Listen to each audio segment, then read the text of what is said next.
Sekali lagi, aktivitas seksual hanya bisa kita lakukan secara benar di dalam ikatan pernikahan. Namun tidak setiap aktivitas seksual akan baik dan benar dan indah meskipun itu dilakukan di dalam ikatan pernikahan ya.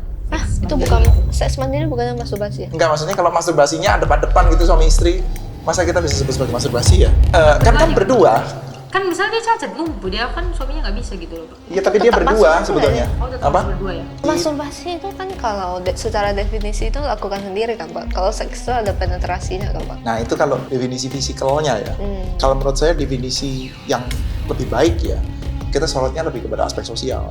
Mandiri itu mandiri, tidak butuh orang lain. Kalau ini saya lakukannya dengan orang lain, cuman. Bagi teman-teman yang nanti ada pertanyaan bisa langsung tulis entah di kolom komentar atau langsung di dalam live chat atau bisa tulis pertanyaan Anda di dalam WhatsApp atau link Slido yang ada di bawah ini.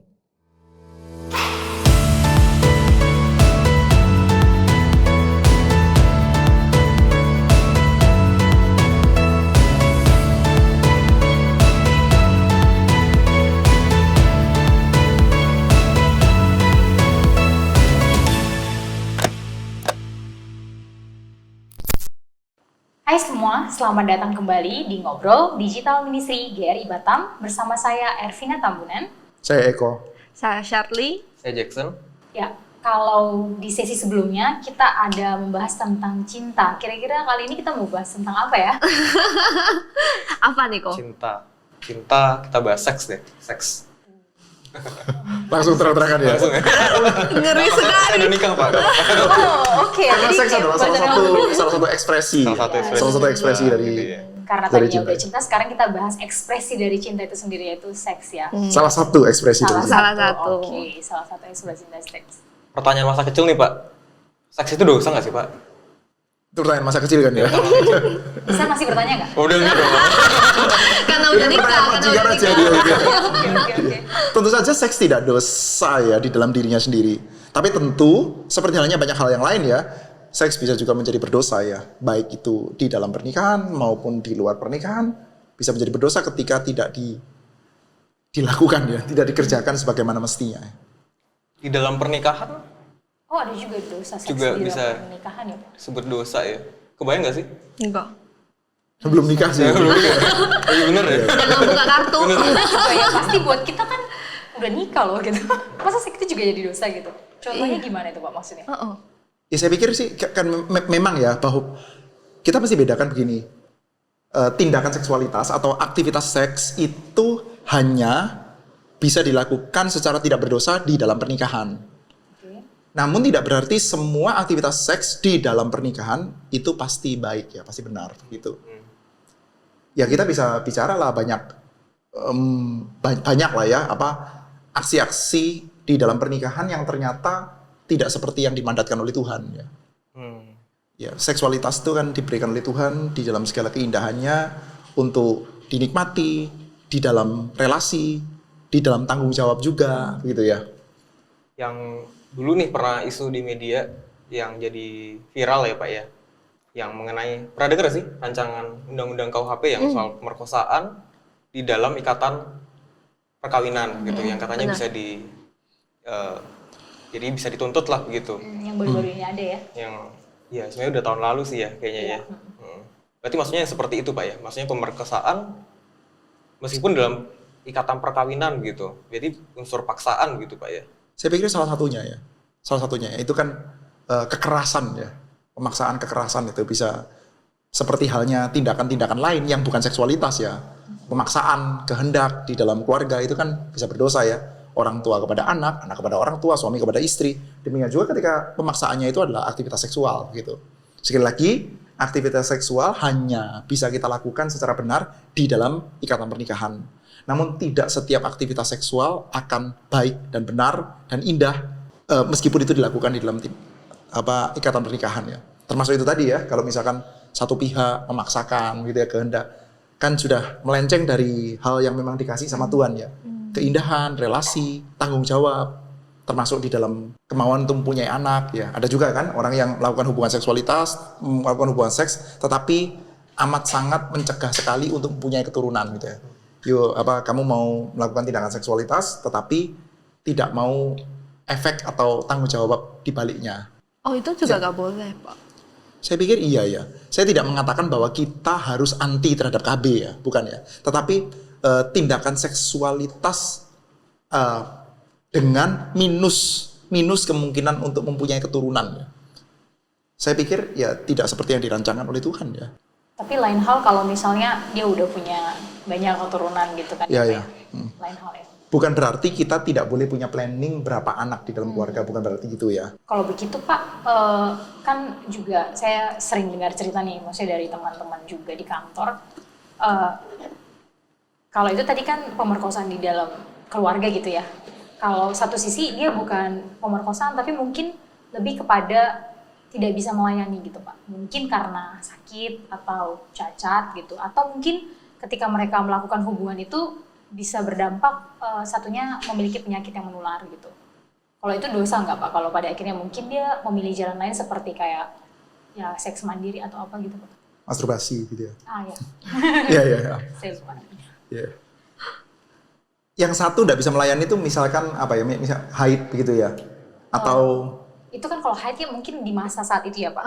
Tapi mungkin yang lebih parahnya kayak contoh suami lumpuh atau gimana gitu. Mungkin oke, cacat. oke. Iya cacat atau Iya, iya. mungkin suami punya penyakit menular gitu.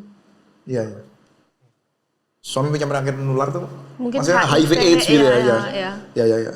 Yang sudah tobat mungkin. Oke, iya. Saya pikir kalau misalkan berkenaan dengan penyakit HIV AIDS dan lain sebagainya, meskipun ini bukan lampu hijau untuk kita bisa lakukan ini terus-menerus ya, tetapi di dalam ikatan suami istri ada pengaman ya.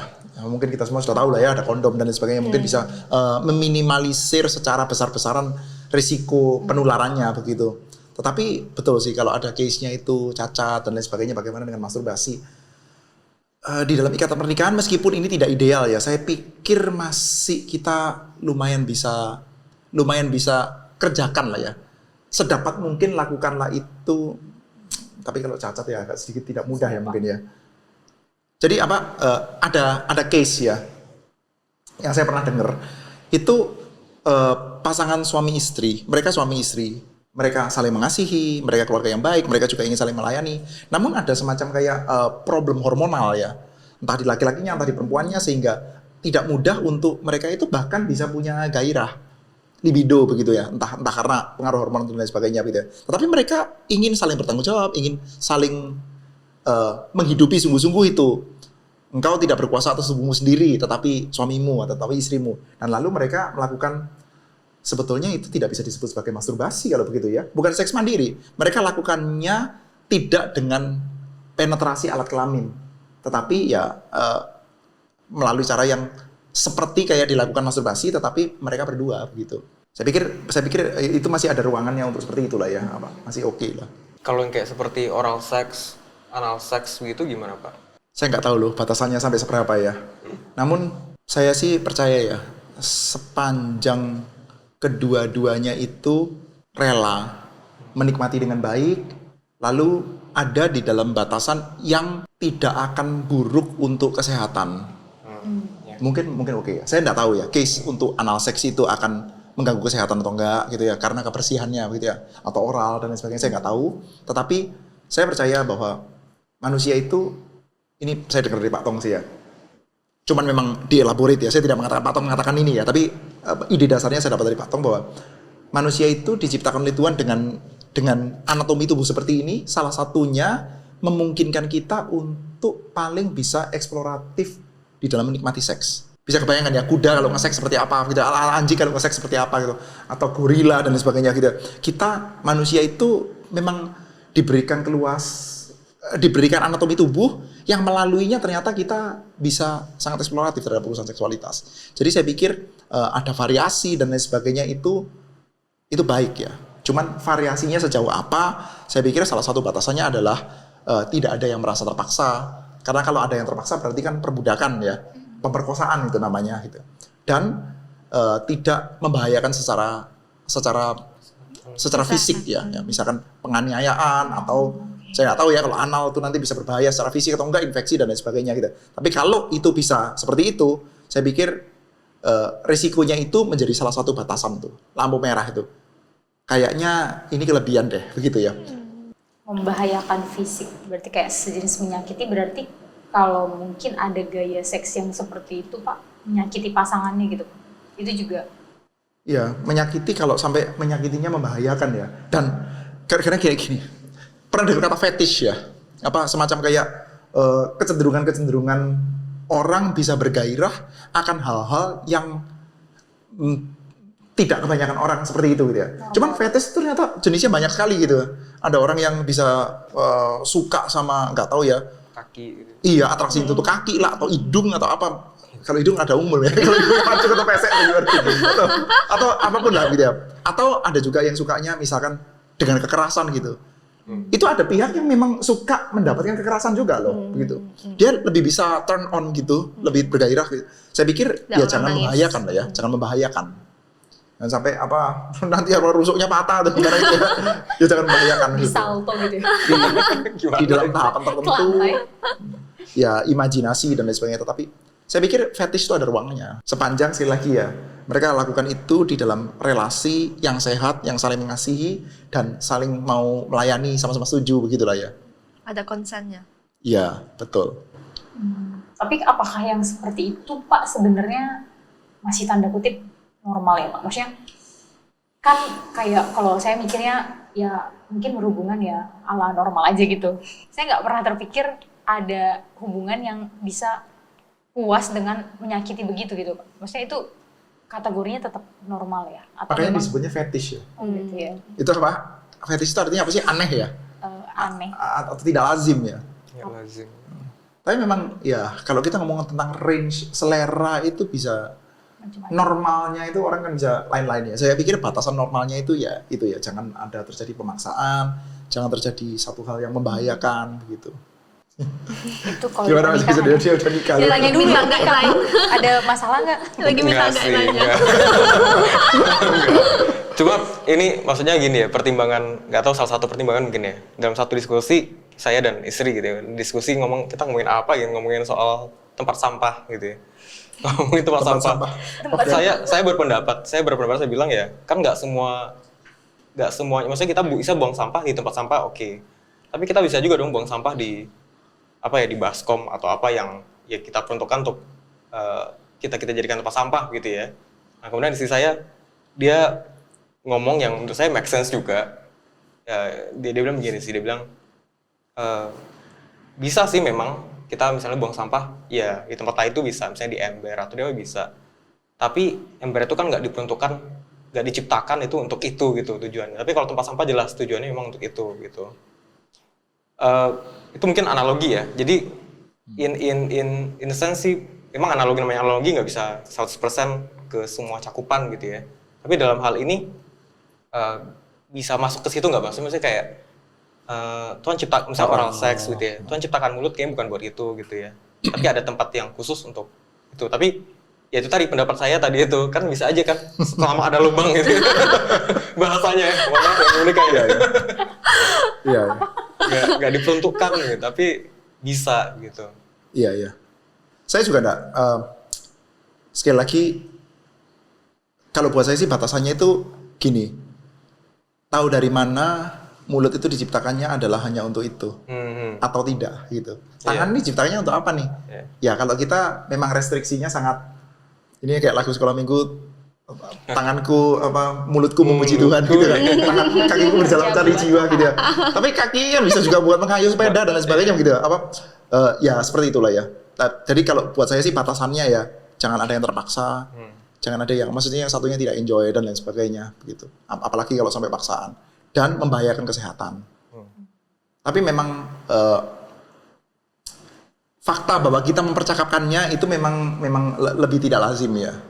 Cuman buat saya ketika ada dua orang yang ternyata memang paling menikmati dengan cara demikian, terus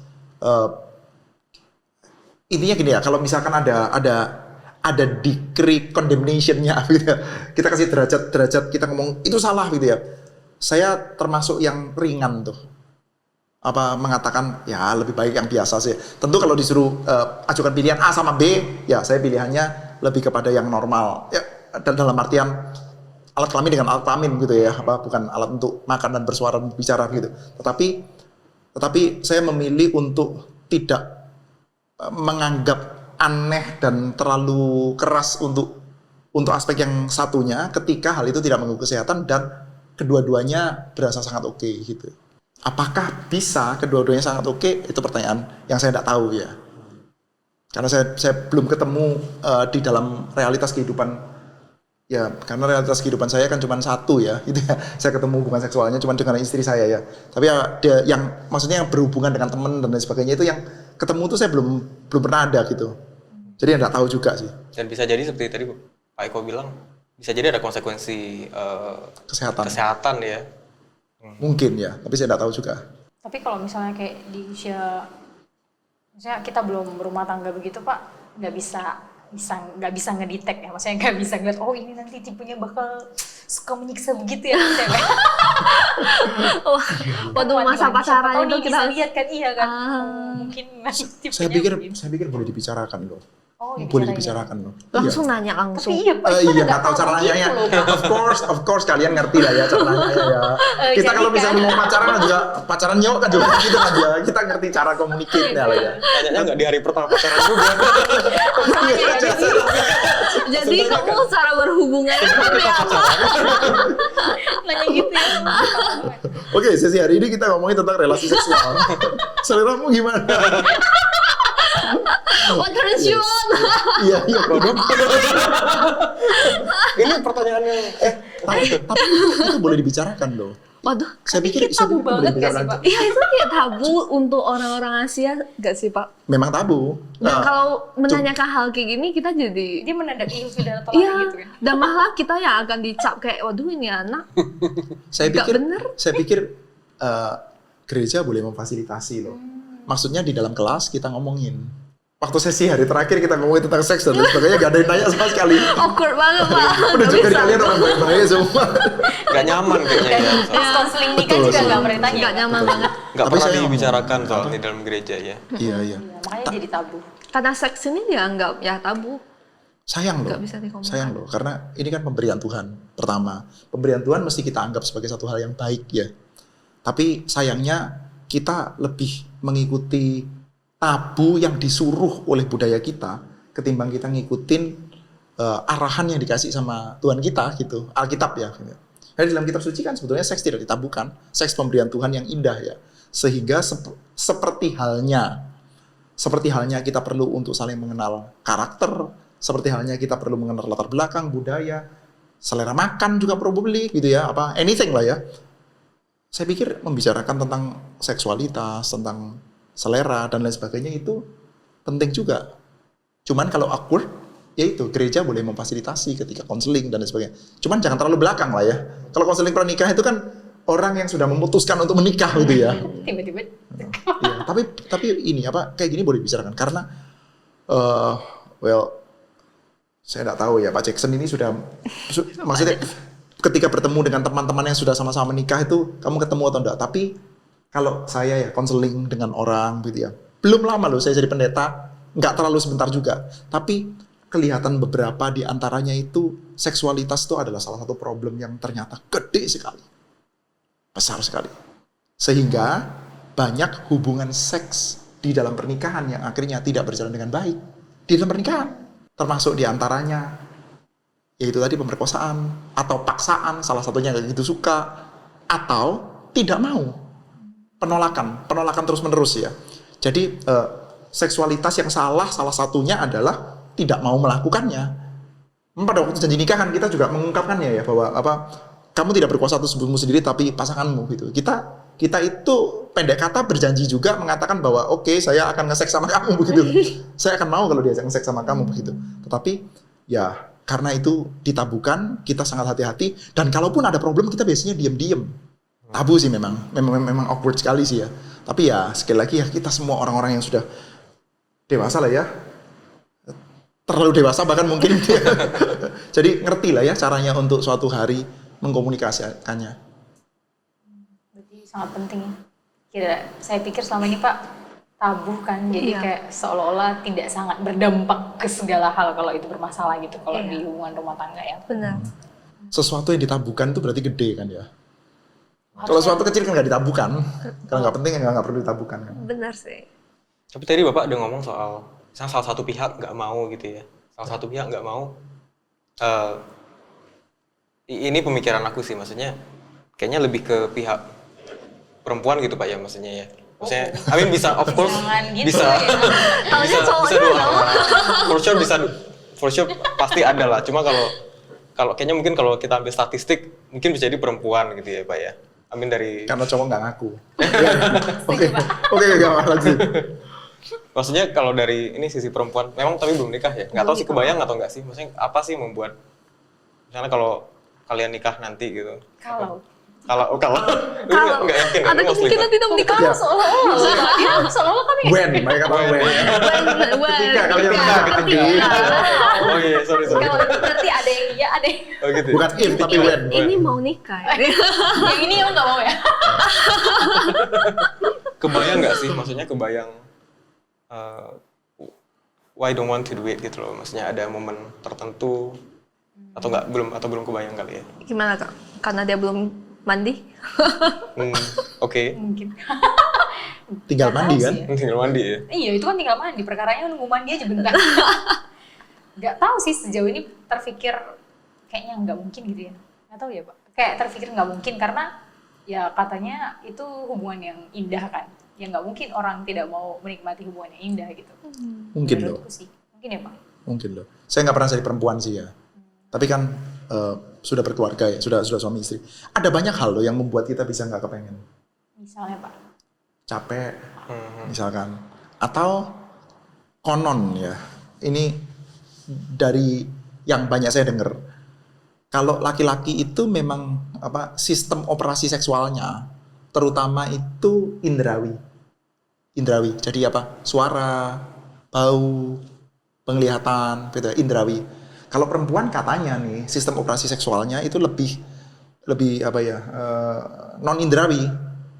Jadi misalkan dikasih gambar laki-laki telanjang langsung gitu ya. Enggak segampang laki-laki kalau dikasih perempuan telanjang untuk turning on gitu. Jadi lebih katanya loh ya, dari konon lah ya gitu. Lebih kepada kalau dia disayang-sayang atau bangun suasana yang bagus dan lain sebagainya.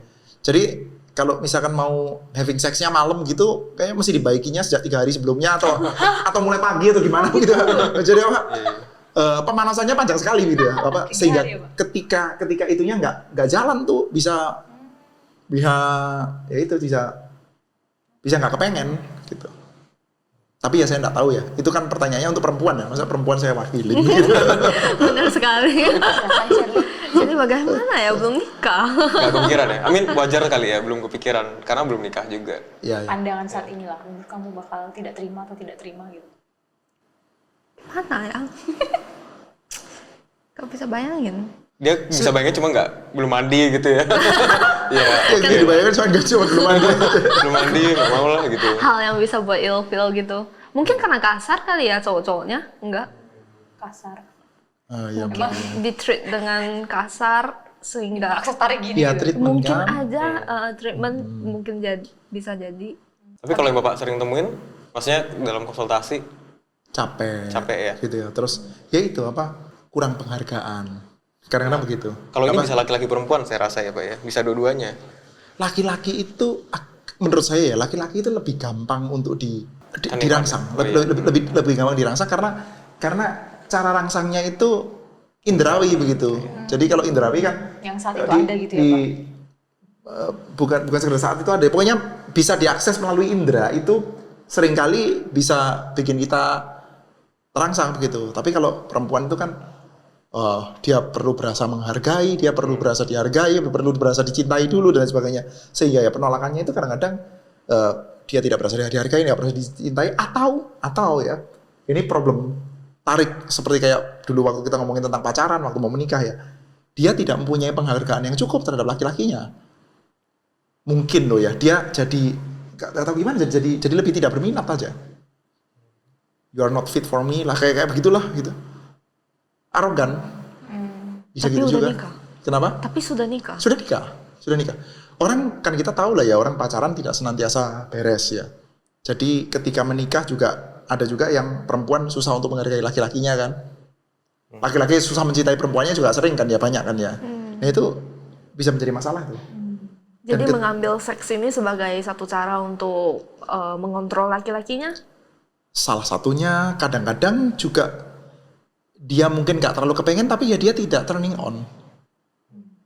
Jadi karena dia memang tidak menghargai atau dia tidak berasa dihargai, dianya susah untuk turn on. Oke lah saya sekarang rela untuk mau melakukannya, tapi sulit gitu. Ada juga loh. Ini maksudnya yang apa itu sempat ngobrol sama saya ya, konseling lah begitu lah ya. Jadi memang rada rumit tapi begini. Pernah juga dengar dari dibawakan oleh Pikari siapa gitu, saya lupa. Sering kali juga Pak Iben nggak pernah bahas kayak gini ya Pak. Pak Iben belum nikah. Pak Iben bilang bukan saya. Pernah bilang sih, aku nggak tahu sih, tapi setelah memang dibicarakan seperti itu, saya juga mulai kepikiran. Seperti kadang-kadang juga wanita ini sering menjadikan itu senjata gitu loh Pak. Senjata Very kalau true. misalnya kayak aku lagi nggak berhubungan baik nih sama kamu nggak dengerin apa yang aku sampaikan, kamu nggak mau melakukan apa yang aku sampaikan, oke, gitu. Kita nggak akan melakukan hubungan seks gitu. Jadi bargaining chip. Ya. Iya betul. Katanya sering datang dari perempuan karena dia yang lebih tahan gitu. Iya. Katanya begitu sih Pak. Dengar-dengar. Bukan Pak Eben ya. Maaf ya Pak. Bukan Pak Iben. Betul. Itu betul.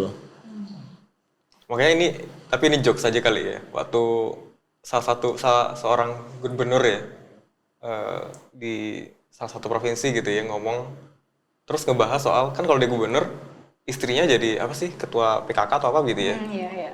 Terus ketua PKK-nya, maksudnya dia ngomongin PKK-nya nggak jalan lain sebagainya gitu kan. Terus istrinya work out. terus dia jokes, dia bilang, ya udahlah, paling ntar gue tidur di luar gitu ya. Jadi bargaining power. Tapi itu jokes ya, jokes. Tapi iya memang bisa dilakukan juga gitu. Hati-hati perempuan-perempuan jangan melakukan itu.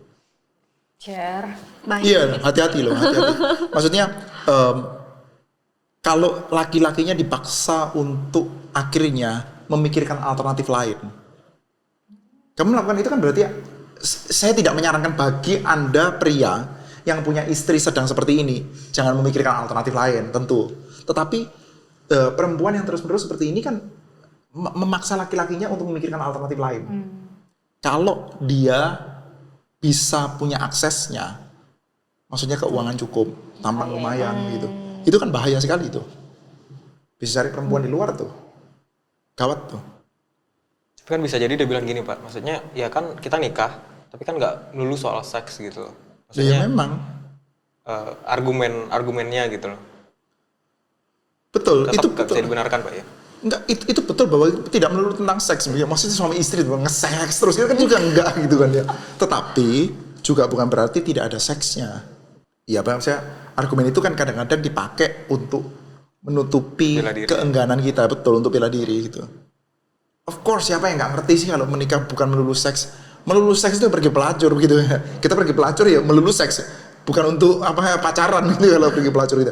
Maksudnya nggak usah pergi pelacur ya begitu. Maksudnya ini kan kalau orang pergi pelacur ya melulu seks gitu. Pernikahan ya bukan, memang ada ngomong tentang visi lah, hubungan antara Kristus dan jemaat lah, membangun rumah tangga yang sehat dan lain sebagainya, of course. Tetapi ya bukan berarti nggak ada seksnya. Dan jadi problem karena ini baik lagi hal yang tabu yang dibicarain, maksudnya jarang banget dibicarain dalam lingkungan gereja. Betul. Gitu. Iya. Jadi problem ya. Masalah loh, karena kalau kita di gereja nggak bicarakan ini ya, dibicarakannya di mana? Iya, kita ngobrolnya sama siapa? Benar.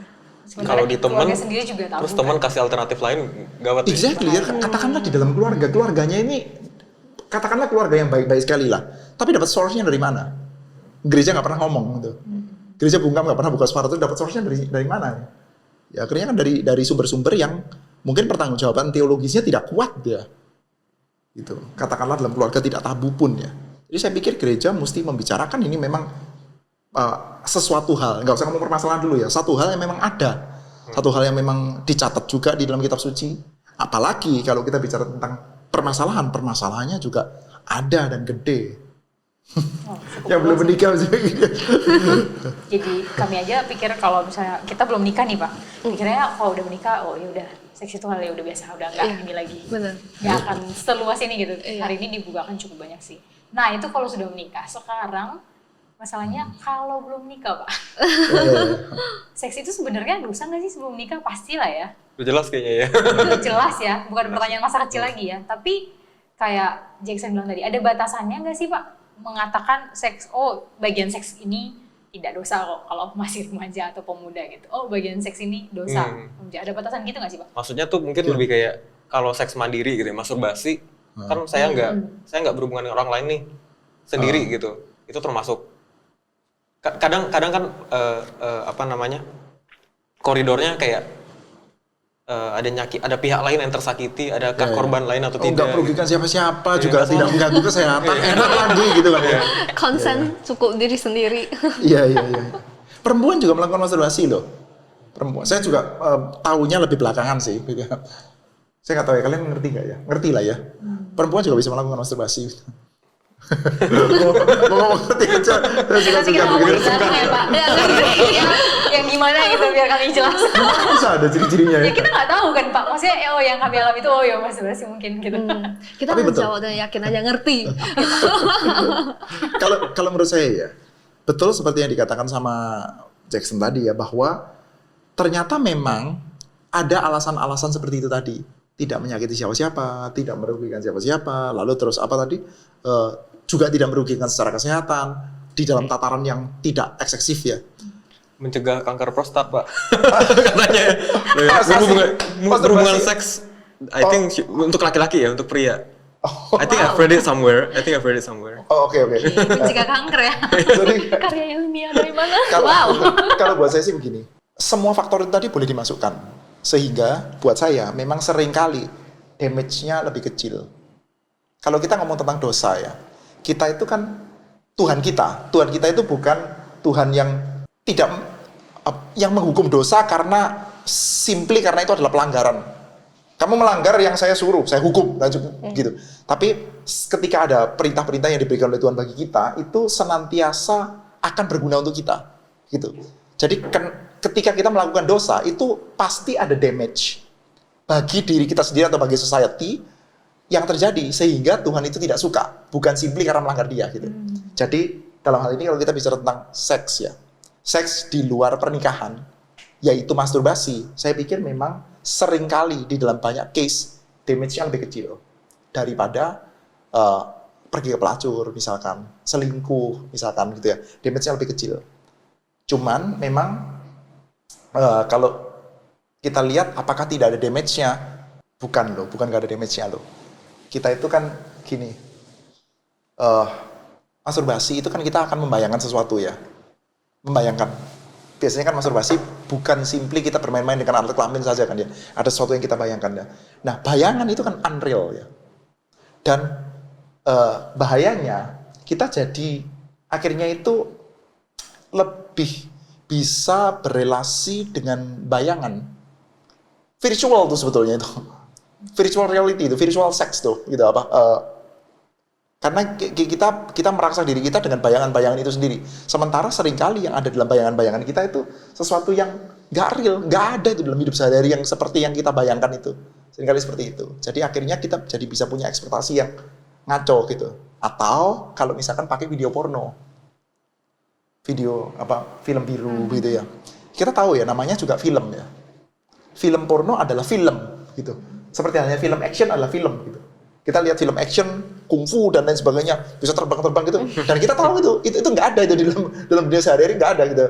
Kalau nggak percaya tanya aja sama Su Xiang Dong, tahu nggak? Nggak tahu siapa. Itu yang Bukan zaman kita. jago kungfu dipukuli sama dia 10 detik gitu. Atau ya film action, film balapan, itu film gitu. Nggak ada itu film seperti Fast and Furious bisa mobil seperti itu nggak ada dalam realitas hidup sehari. Termasuk film porno.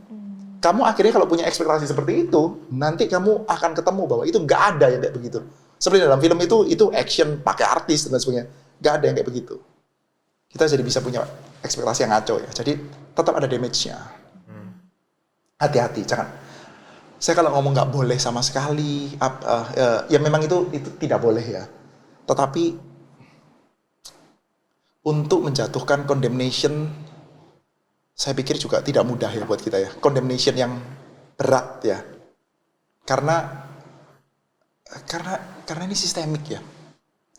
Masalahnya alat kelaminnya ada, libidonya ada, dan sulit untuk tidak disalurkan begitu. Ini bukan saatnya kita belajar penguasaan diri ya Pak? Tentu saja. Tetapi setiap saat kita belajar penguasaan diri. Kamu pernah marah-marah di luar kontrol nggak? Ya kan gitu kan? Sometimes itu nggak mudah kan ya. Dalam momen-momen tertentu itu nggak mudah. Kalau bagi perempuan lagi, misalkan lagi mens, kita kan somehow, kalau suami lah ya, perempuan lagi 1 hari sebelum mens atau gimana, kita jadi lebih pengertian. Andai dia melakukan hal yang tidak masuk akal gitu ya, kita lebih pengertian karena ada momennya dia lebih fragile. Nah, orang-orang dengan tingkat libido tertentu, anak remaja dan sebagainya, itu kan lebih fragile dalam hal ini ya. Jadi saya pikir bukan untuk pengertian terhadap dosanya, tetapi mari kita tidak condemn secara lebih daripada semestinya, saya pikir begitu ya. Ya maksudnya, itu ya nggak boleh dilakukan gitu ya. Tapi banyak hal juga nggak boleh dilakukan gitu. Betul. Jadi banyak hal ya. lain yang juga tidak boleh dilakukan. Gereja jangan menghakimi satu aspek secara lebih kenceng daripada aspek lain. Sombong kan juga nggak boleh ya, tapi kayaknya kita toleran sekali kan sama sombong. Sombong juga, gitu. Nggak apa-apa. Gitu. Sementara orang masturbasi kita hajar habis-habisan. Orang yang tidak sombong itu tidak punya problem karena dia tidak sombong. Ya kan? Tapi kalau orang punya tingkat libido tertentu, di dalam masa-masa tertentu, dia itu bermasalah ketika tidak melakukan itu. Jadi kalau kita toleran terhadap sombong dan marah sekali terhadap orang masturbasi itu, menurut saya nggak fair ya, gitu. Tapi bukan berarti diizinkan. Gitu. Betul. Itu garis bawah ya. Itu tidak diizinkan, tetapi mari kita mengerti ya. Anda yang ada dalam gereja manapun ya, saya lumayan percaya semua anak remaja laki-laki Anda itu pasti pernah melakukan masturbasi. Saya lumayan percaya itu. Entah 99, entah 100%. Iya. Karena itu seperti kayak, ini hampir sama seperti ngomong, Anda pernah marah di luar kontrol. Pernah kan? Pernah. Kayaknya sudah hampir marah. Bangga lagi. Sombong. Iya. Kita nggak marah dengan yang beginian. Tapi kalau orang aku, saya masturbasi. Waduh, gawat sekali ya. Anak-anak remaja kita sekarang sudah tersusupin oleh masturbasi. Tersusupin gimana tuh? Semua orang melakukan itu gitu. Bukan berarti itu benar ya. Sekarang masalahnya kita nggak menikah usia 14 sih. Ya kalau misalkan Maria ibu Tuhan Yesus itu menikah usia 13-14 tahun, perempuan-perempuan pada waktu itu ya. Saya pikir itu gini. Saya sih percaya Tuhan itu tidak iseng ya. Ketika membuat seksualitas kita itu bisa matang sekitar usia berapa, mestinya deket-deket itu kita boleh menikah tuh.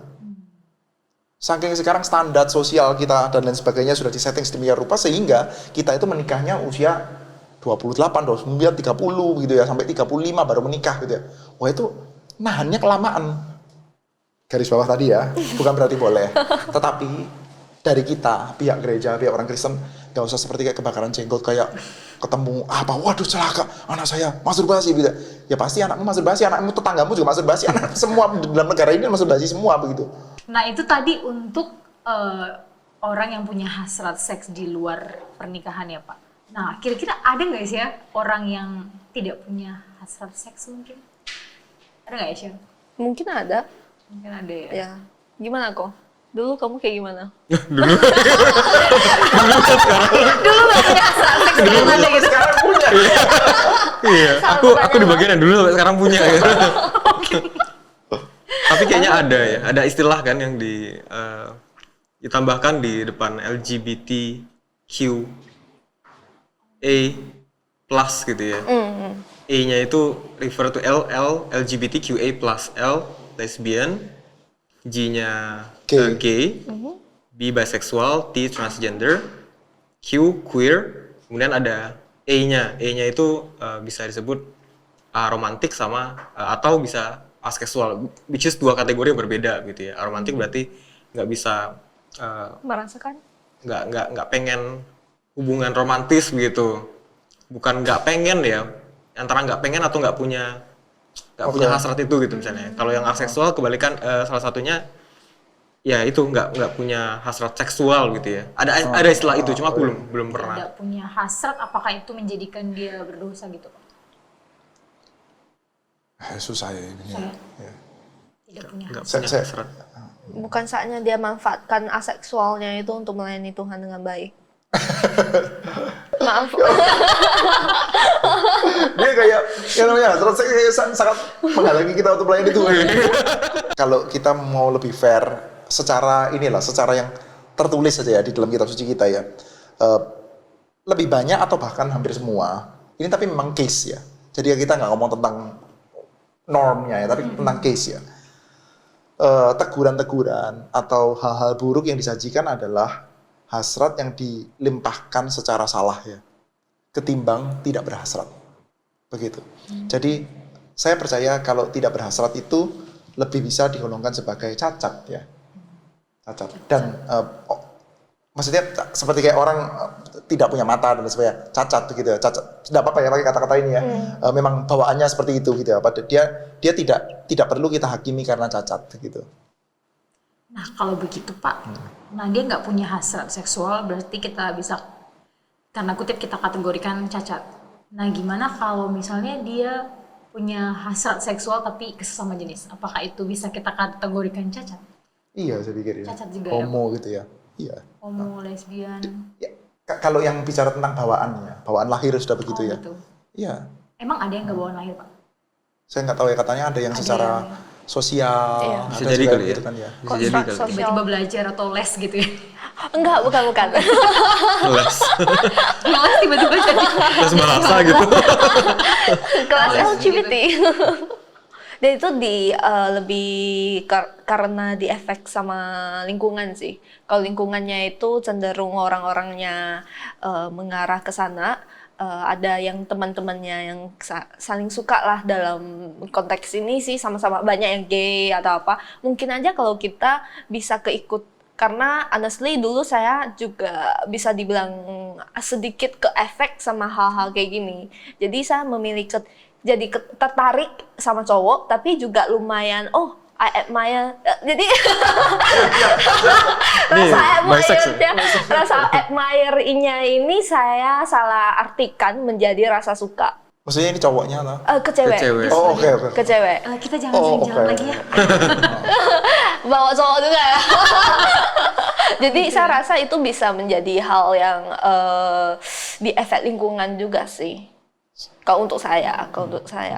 Ada juga yang ini mengalami banyak tindakan-tindakan kekerasan atau tindakan-tindakan ketidaksukaan terhadap laki-laki, atau mungkin papanya seperti apa atau saudara-saudaranya laki-laki, terus dia lihat lingkungannya laki-laki yang seperti itu, dia jadi semacam kayak punya picture tentang laki-laki yang buruk sekali, sampai akhirnya dia jadi lebih pertama-tama ya admire mungkin ya, sampai akhirnya ya jadi lebih sukanya lebih kepada perempuan gitu. Kalau misalkan perempuan ya, demikian juga sebaliknya ya laki-laki yang secara sosial konstruk seperti ya. Tapi maksudnya secara biologis pernah ada searching atau baca gitu nggak sih ya? Memang secara biologis memang ada terjadi begitu dari bawaan dia lahir gitu ya? Secara hormonal ya bisa dites ya. Secara hormonal ya nggak tahu, tapi lebih banyak maksudnya kayak kalau secara biologis mungkin lebih kayak research gitu ya, maksudnya kayak gennya gitu ya. Ada pernah itu baca gitu nggak? aku kurang tahu sih. Tapi lebih banyak ke pengakuan orang sih. Kalau pengakuan orang-orang, saya emang dari lahir seperti ini, dari sejak kecil merasa seperti ini, sudah ada ketertarikan terhadap sama jenis gitu. Lebih ke pengakuan sih ya. Tapi kalau secara research nggak pernah baca sih. Kalau aku juga begitu sih. Maksudnya aku yang orang yang nggak pernah ketemu sama sekali awalnya memang. Maksudnya nggak pernah ketemu, dan itu kayak di dunia drama lah mungkin ya menurut aku gitu. Jadi aku nggak tahu. Dan di otak logika aku juga, karena juga sejak pelajaran biologi aku nggak pernah belajar itu.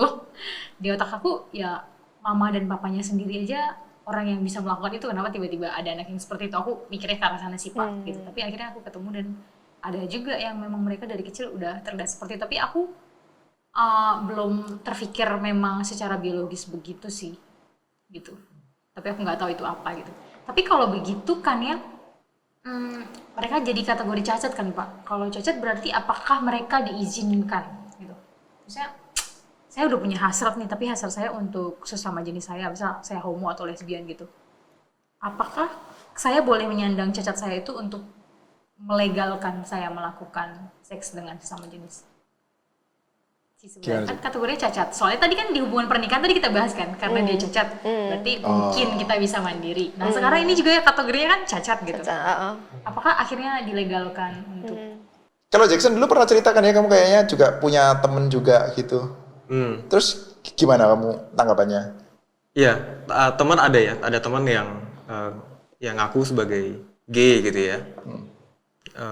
Ya kalau tanggapan, ya aku tetap maksudnya secara personal tetap ya sebagai teman gitu ya. Tapi aksinya kalau seandainya kita ngomong soal aksi, ya tetap bukan sesuatu yang aku dukung ya. Gimana ya? Dia nggak butuh dukungan juga, cuma maksudnya bukan sesuatu yang menurut aku diperbolehkan lah. Kalau kita ngomong dari sisi Alkitab gitu ya. Tapi kan tadi kita ceritanya cacat ya Pak, cacat hubungan suami istri nih, nggak bisa melakukan. Tapi tadi kita bilang masih bisa toleransi mengizinkan gitu ya Pak melakukan hubungan seks. Masa yang ini nggak bisa? Kamu nggak adil dong kalau gitu. Kan belum nikah kan, nggak bisa menikah juga. Kita ngomong di lingkungan Indonesia ya. In this case gitu ya. Lingkungan Kristen. Lingkungan Kristian lah. Lingkungan Kristen. Oke. Lingkungan Kristen dan juga memang laki-laki dan laki-laki itu tidak Bisa nikah. Tidak dinikahkan. gitu ya. juga sih. Kalau tadi ngomong soal dalam pernikahan, ya gitu sih kali ya dalam pernikahan. Amin, tentu kita bisa debat juga, misalnya bukan debat ya, diskusi juga gitu. Kenapa ada sebagian gereja mengizinkan, sebagian gereja tidak mengizinkan? Kalau menurut aku kurang setuju juga kalau soal, bukan kurang setuju ya, tapi memang aku gak setuju kalau seorang yang memiliki ketertarikan seksual ke sesama jenis, jadi homo ataupun gay ataupun lesbian, untuk melakukan tindakan seksual. Baik di dalam pernikahan jika ada gereja yang bantu memberkati, ataupun gereja yang tidak kasih pemberkatan gitu. Jadi mereka gak nikah ataupun mereka nikah itu adalah salah. Karena ya sesuai dengan Alkitab kan memang tidak seharusnya kan. Jadi, tapi kasihan sih sebenarnya. Kalau mereka ada libido ke sesama jenis, gimana dong Pak? Kalau kita kan bisa melampiaskan kalau kita udah nikah gitu. Kalau untuk mereka gimana Pak? Saya suka dengan kata-kata tapi kasihan. Itu baik sih, kata-kata itu baik ya. Gereja, bukan cuma gereja kita, orang-orang Kristen tuh mesti kasihan ya. Di sisi yang lain, kita juga punya pandangan yang ekstensif ya terhadap laki-laki yang menyukai perempuan atau perempuan yang menyukai laki-laki yang di dalam banyak waktu dalam kehidupan mereka, ternyata mereka harus menahan. Misalkan mereka belum menikah. Kasihan juga loh. Tapi mereka memilih untuk tidak pergi ke pelacur misalkan. Kasihan juga. Kasihan juga bagi mereka yang sudah menikah suami istri, tetapi istrinya atau suaminya lagi haid. Suami nggak bisa haid sih. Tapi ya, atau seperti itu, kasihan juga. Gitu. Atau lagi capek dan lain sebagainya, kasihan juga. Jadi, kasihan itu baik. Dan saya pikir itu kunci pentingnya. Kita mengasihani mereka yang tidak bisa melakukannya, entah karena orientasi seksualnya sama, sehingga tidak didukung oleh kitab suci, maupun yang orientasi seksualnya terhadap berbeda jenis, tetapi memang tidak pada tempatnya, entah itu bukan istrinya sendiri, atau istrinya sendiri pun tapi dia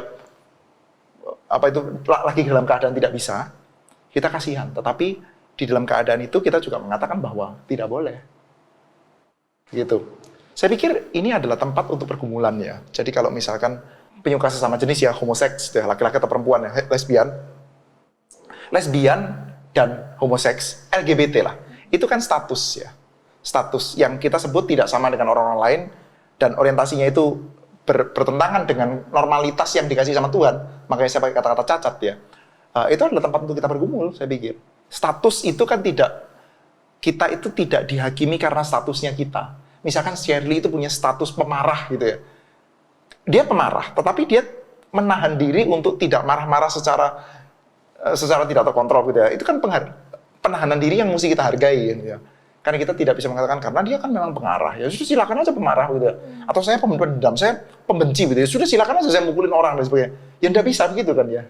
Jadi saya pikir setiap orang itu punya pergumulannya, termasuk orang homo dan orang lesbi punya pergumulannya gitu. Apakah mereka nggak bisa sembuh ya Pak? Nggak tahu saya. Saya betul-betul nggak tahu tuh. Bisa sembuh atau tidak. Of course kalau kita bicara tentang mujizat ya bisa ya. Tetapi secara medis hal seperti itu bisa disembuhkan atau tidak saya nggak tahu. Nah, kalau begitu, apakah orang yang mempunyai gaya secara fisik tidak juga di luar generalnya, misalnya tomboy atau terlalu Kayak begini. feminim, Iya. itu juga salah atau penyimpangan atau cacat atau apa gitu Pak? Gimana sih? Aku suka fashion tomboy. Tapi kamu Sporting. feminim, Iya loh. iya kan Pak? Gak cocok untuk mukaku. Mungkin kalau fashion aja nggak apa-apa kali ya Pak. Kalau kecuali dia memanifestasikan ketomboyannya itu menjadi jenis kelaminnya itu menjadi benar-benar oke, sekarang aku suka bergaya tomboy, saya suka pakai baju-bajunya cowok, celananya cowok, sepatunya cowok, tapi akhirnya saya merasa kayak sepertinya jati diri saya ini laki-laki, itu yang salah kali ya Pak? Saya nggak paham sih masalah fashionnya. Sejauh pengamatan standar saja, bajunya laki-laki biasanya itu bisa dipakai sama perempuan sih memang. Secara tidak aneh lah begitu. Sejauh konstruksi sosial yang saya dibesarkan di dalamnya ya. Cuman bajunya perempuan seringkali kalau dipakai sama laki-laki itu kelihatan jelek sekali. Biasanya sih begitu sejauh yang saya tahu ya. Maksudnya kalau celana begini dipakai sama perempuan ya udah Biasa gitu. aja. Baju gini ya. Tapi kalau baju gini dipakai sama saya. Sama sepatu kayak gitu Pak. Pak mau coba Pak? Iya, pakai sepatu begini nggak bisa ya. Jackson pakai baju begini kan yo.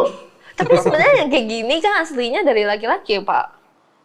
Iya juga ya. Iya, juga. historinya kan dari laki-laki dulu. Ya, saya Terus tahu. akhirnya menjadi penyiksa perempuan. Oh, yang tersisa kamu ya. pakai juga gitu. Suka menyiksa diri berarti. Kayak rok juga ya. Rok juga itu laki-laki banyak pakai begitu. Tapi Kak, Iya, saya pikir itu lebih banyak social construct ya. Cuman ya itu apa? Kalau sudah menjadi konstruksi sosial tertentu laki-laki seperti ini, perempuan seperti ini, lalu kita bukan murni dalam sense fashion, tapi memang sengaja supaya saya ke perempuan-perempuan atau ke laki-lakian berdasarkan konstruksi sosial tertentu. Saya pikir itu masalah ya. tapi kalau memang naturalnya udah datang begitu, itu sah-sah aja ya. Bukan maksudnya- penyimpangan ya Pak ya. Maksudnya begini, kalau kita kan sudah punya konstruksi sosial nih, gitu ya. Memang beda ya kalau abad pertama mungkin laki-laki pakainya mirip kayak pakai rok gitu ya. Kalau sekarang yang pakai rok perempuan gitu. Katakanlah kita sekarang sudah ada dalam konstruksi sosial tertentu. Laki begini, perempuan begini gitu ya. Terus yang laki-laki memang sengaja kepengen keperempuanan-perempuanan secara konstruksi sosial itu. Dan bukan di dalam sense fashion. Tetapi memang kepengen seperti itu yang masalah. Agak beda misalkan saya adalah pecinta fashion, sangat pecinta fashion. Dan saya sangat menyukai jenis misalkan jam tangan atau apa ya, jam tangan yang kecil-kecil kan identik sama untuk perempuan. Misalkan yang jam tangan kecil segini ya. Kayaknya saya juga nggak sampai sekecil itu ya. Kalau misalkan apa ya, 34, 35 gitu. Agak kayak jam tangan cewek gitu. Tapi cowok desainnya itu saya sangat suka. Mungkin saya pikir kalau di situ oke ya, betul-betul untuk fashionnya begitu. Nah kalau itu kan ya oke Pak. Kalau Bukan misalnya untuk menjadi keperempuan-perempuanan atau yang perempuan supaya kepengen menjadi kelaki-lakian, kelaki-lakian gitu ya. sampai segala hobi dan ininya tuh kelaki-lakianan itu aneh sih ya. Tapi Kalau tidak mengganggu orang dan tidak membahayakan kesehatan, tidak apa-apa. Kalau ada konsen, tidak apa-apa. Tapi saya pikir tetap perlu untuk kita pikirkan ya, bahwa yang perempuan adalah perempuan, yang laki-laki adalah laki-laki, dan jadilah perempuan dan jadi laki-laki gitu. Karena laki-laki dan perempuan itu kan given ya, bukan selera. Kita itu jadi laki itu, saya itu menjadi laki, bangga menjadi laki, bukan simply karena laki-laki itu lebih tinggi dan lain sebagainya, enggak. Tapi karena memang dikasih sama Tuhan ini. Ya, jadi kan laki-laki itu diberikan oleh Tuhan untuk menjadi laki-laki, maka hiduplah sebagai laki-laki, bukan karena itu lebih baik atau lebih kuat gitu ya. Sementara perempuan yang diciptakan oleh Tuhan sebagai perempuan, nggak usah kepengen jadi laki, jadilah perempuan begitu. Jadi laki-laki dan perempuan itu adalah pemberian, bukan pilihan. Bukan juga berdasarkan selera. Yang perempuan, aduh selera saya kepengen jadi laki, atau yang laki selera saya ini bukan urusan selera gitu. Oleh karena itu kita perlu, saya pikir ya, mendidik diri juga untuk ya, kalau yang laki-laki menghidupi bukan selera kita, tapi menghidupi pemberian Tuhan bagi kita. Tuhan kan nggak iseng. Waktu ciptakan Shirley dan Vina sebagai perempuan gitu ya, nggak iseng kan dia, sehingga ya hiduplah itu, dan itu pasti nggak mungkin salah, nggak mungkin selera kita yang akhirnya kita hidupi akan lebih baik daripada giveness dari Tuhan. Iya nggak, Jack? Biasanya laki-laki nggak pengen jadi perempuan sih ya. Ada loh, Pak. Ada juga ya. Ada. Oh ya? Iya ya. Itu contohnya, nggak sebut contoh lah ya. Ada contohnya kan ya, artis juga banyak lah. Iya. Sampai ada lebih parah itu juga. Dia pengen jadi kayak perempuan, terus dia ketemu pasangan yang pasangannya pengen jadi laki sampai suntik apa? Ah, ya. Ada suntik apa itu? Testosteron. Suntik testosteron sampai sore bener-bener laki gitu loh.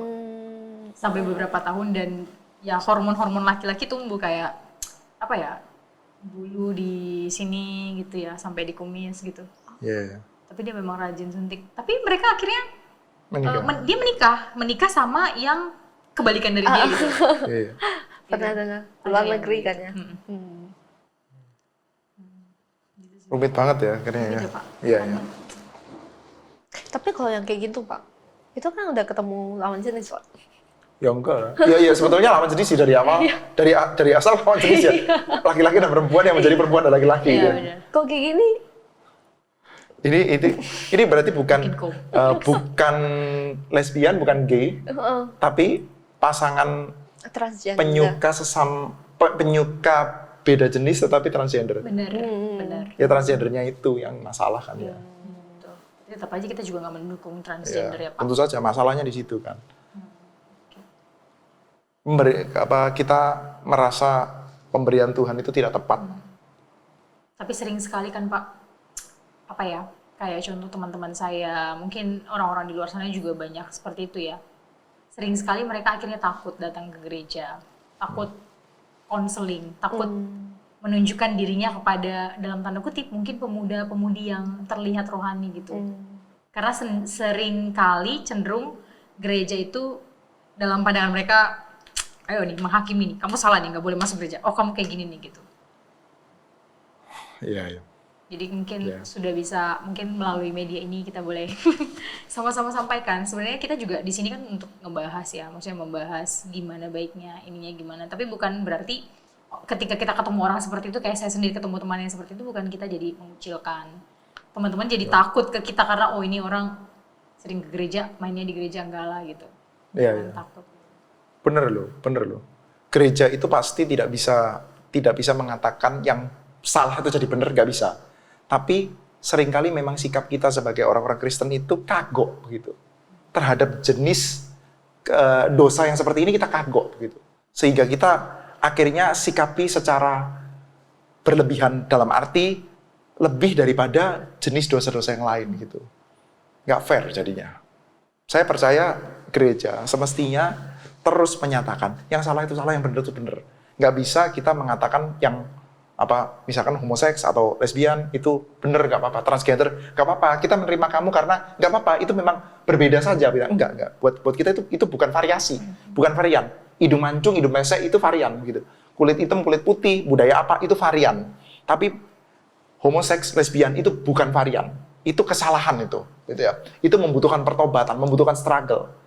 Cuman di sisi yang lain, seperti halnya kesombongan itu bukan varian. Varian ciptaan Tuhan, ada yang agak sombong gitu ya. Enggak, itu bukan varian tuh. Itu defect gitu. Itu cacat. Itu dosa yang kita perlu untuk bertobat tuh ya. Amarah yang tidak terkontrol, keserakahan, kerakusan. Dan ini kan celakanya gereja seringkali nggak fairnya di situ ya. Terhadap dosa-dosa tertentu kita seperti kayak lunak sekali. Even kadang-kadang kita endorse tuh. Keserakahan misalkan kadang-kadang kita endorse tuh. Atau kerakusan. Coba lihat tuh kita kalau lagi makan bareng-bareng gitu kan ya, cenderung berlebih gitu ya. Itu kita endorse kerakusan tuh di dalam gereja. Kan bahaya ya, dosa-dosa tertentu kita rasa sangat biasa, bahkan kadang-kadang bisa di-endorse. Sementara dosa yang lain yang juga dosa gitu, bukan berarti benar ya. Kita tekan secara sangat kuat gitu. Nggak fair saja. Nggak fair terhadap orang dengan pergumulan dan jenis dosa tertentu. Saya percaya di dalam gereja kita semestinya merangkul semua orang, termasuk orang berdosa, dan sama-sama percaya bahwa kita mengalami penerimaan kita di dalam Kristus. Bukan karena kita orang benar, tapi kita mengalami penerimaan kita di dalam Kristus, sehingga hal itu harus dimanifestasikan di dalam gereja. Namun, penerimaan kita di dalam Kristus itu artinya adalah kita juga mengalami pergumulan penyucian ya.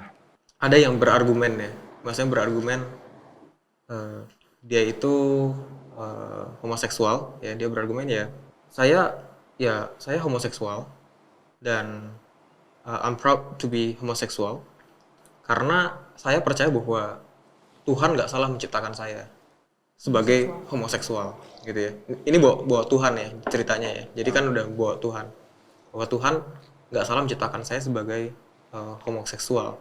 Tapi tadi Pak Eko dengan tegas sampaikan ya itu defect, itu cacat gitu ya. Mungkin cacatnya bukan artian gini, bukannya salah Tuhan menciptakan, tapi lebih ke konsekuensi dosa gitu Pak ya. Exactly. Betul. Nggak harus dosanya dia sendiri atau dosa orang tuanya. Seperti yang orang buta bertemu dengan Tuhan Yesus. Yang ngomong yang salah dia atau bapaknya. Buta kan dia. Sama gitu ya. Saya pikir kita tidak bisa mengatakan I'm proud to be homosex gitu ya. Sama halnya kita tidak bisa mengatakan I'm proud to be a greedy person misalnya gitu kan ya. Nggak bisa gitu ya. Saya itu bangga loh. Saya itu rakus gitu ya. Aneh kan gitu, seperti itu. Kita tidak perlu bangga terhadap dosa. Karena ketika maksudnya kalimat itu diciptakan diucapkan begitu ya. Kalimat itu diucapkan berarti kan kalau kita mau nentang dia berarti kita nentang Tuhan. Maksudnya kesannya begitu ya. Jadi Tuhan yang salah ciptain. Tapi sebenarnya ada alternatif jawaban lain gitu. Sebenarnya bukan soal Tuhan salah menciptakan gitu ya. Kalau di dalam biblical worldview kita kan kita bukan cuma percaya creation ya. Kita juga percaya fall. Gitu. Kita percaya adanya kejatuhan. Kalau cacat itu Pak, misalnya kita ngomong cacat secara fisik ya. Itu berarti masuk ke konsekuensi dosa juga. Iya, betul. Kemudian ada argumen nih, misalnya kalau kita bisa, kan sama-sama konsekuensi dosa ya, kita bilang misalnya homoseks, dengan misalnya cacat fisik, misalnya lumpuh gitu ya. Kalau gereja, ini nggak tahu mungkin cacat logika juga pertanyaannya atau gimana ya. Kalau gereja bisa menikahkan orang yang cacat gitu ya, misalnya orang sama-sama lumpuh gitu ya, laki-laki dan perempuan misalnya sama-sama lumpuh gitu ya. Kenapa gereja nggak bisa menikahkan yang ini cacat juga kan sama-sama konsekuensi dosa gitu ya? Itu cacat logika. Pertanyaannya, maksudnya ada pernah yang saya lihat dalam satu diskusi begitu ya. Diskusinya terakhir tidak menyampaikan kesimpulan apa-apa, tapi muncul satu pertanyaan seperti itu gitu ya. Diskusi tanpa solusi. Ya betul, itu cacat logika gitu ya. Kan gereja itu menikahkan orang laki-laki dan perempuan. Mungkin kamu buta, mungkin kamu tuli, tapi kamu adalah laki-laki dan perempuan. Itu yang bisa dinikahkan oleh gereja begitu ya. Gereja itu menikahkan laki-laki dan perempuan. Bukan menikahkan laki-laki dan laki-laki atau perempuan dan perempuan gitu ya. Jadi gereja bukan tidak mau menikahkan orang yang cacat whatsoever. Gereja menikahkan laki-laki dan perempuan. Basically pernikahan adalah laki-laki dan perempuan. Iya, itu cacatnya kebangetan itu logikanya. Cacatnya di pertanyaannya nanti. Iya. Oke, demikian diskusi kita. Kira-kira ada closing statement, Pak? Ya, saya pikir sekali lagi kita menyadari bahwa seksualitas ini problem besar ya. Problem dan juga berkah yang besar gitu. Tentu saja ketika kita membicarakan tentang problem, kita orang-orang Kristen, kita gereja mesti bersikap secara proporsional ya. Di satu sisi kita tetap mengatakan dosa adalah dosa, kesalahan adalah kesalahan, tidak perlu kita bangga-banggakan. Namun di sisi yang lain kita juga tahu bahwa kita semua adalah orang berdosa yang perlu untuk datang kepada Kristus. Maka marilah kita sama-sama datang ke gereja, datang kepada Tuhan, dan sama-sama mengakui dan sama-sama struggle bersama-sama. Kita semua punya jenis dosa yang berbeda-beda. Yang LGBT ya punya jenis dosa tertentu, yang lain juga punya jenis dosanya, yang heteroseks pun juga punya dosanya sendiri-sendiri begitu kan ya. Dan kita struggle bersama-sama. Saya pikir begitu ya. Ya, demikian ngobrol kita hari ini. Sampai ketemu di sesi kita selanjutnya. God bless.